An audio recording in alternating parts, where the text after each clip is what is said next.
Our program for this week with our men from overseas is drawing to a close, and they'll soon be departing. This is Roger from MSC Mission Office, and you're with Mission Live. Yesterday we had the last formal part of the program, which I simply called presentations. I had some expert people presenting matters to the men and one lady, and that went successfully yesterday. The first in the morning was Professor Catherine Currow of the Taking Pediatrics Abroad group, and I've spoken of that before.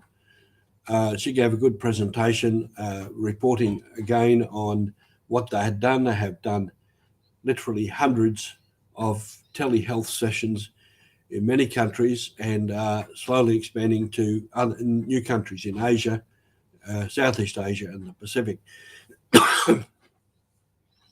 So that was very interesting. And as an offshoot of that, a contact at the university, a Professor Lauren Kark, biomedical engineering, um, speaking about what they do. One of the really interesting things that they do is they send technical students overseas uh, to fix technical medical machines, because many machines there break down for some reason or other, or they're not serviced, and the technicians in country do not know how to fix them. So these students go over for anything up to 9 months at a time, fix machines, all kinds of medical machines, and at the same time teach the local technicians how to fix them. Now that's a tremendous thing. They've fixed thousands upon thousands of machines. I may have spoken of this before. I saw them in Papua New Guinea. For instance, a young doctor may go overseas to specialise. And when he comes home, he says to the hospital or the department, I need these machines. So they get them. And because there's no technicians to look after them, within months often, the machines are not working. So sitting in a corner somewhere, they call it a graveyard. So that's a very big thing that these students fix them. And then I think that she was saying in Uganda, they've trained technicians to fix the machines, so no longer need to go there. And there they are moving up from fixing machines to research of how they can make new and better machines that will serve the medical world. So that's a big thing. Part of that is a young student.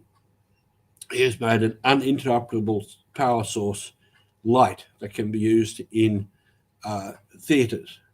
So this is in countries where the power may just go out for no reason, for reasons, but may go out without notice. Either the power breaks down or the fuel runs out or whatever, and so you're left in the middle of an operation, possibly operating on delicate part of the body, and any mistake can be disastrous or can cause harm. And so this is an uninterruptible source of power.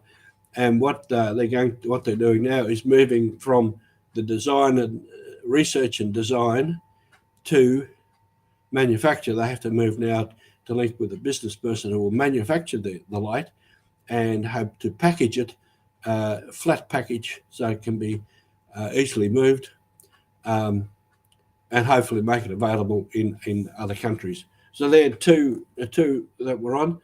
Then after that, there was a man, Ross Fraser, who's a water expert. He spoke of many things about water. He's been a water expert and working with water for 40 years, many parts of the world, and had many stories and much information to give us and experience to share.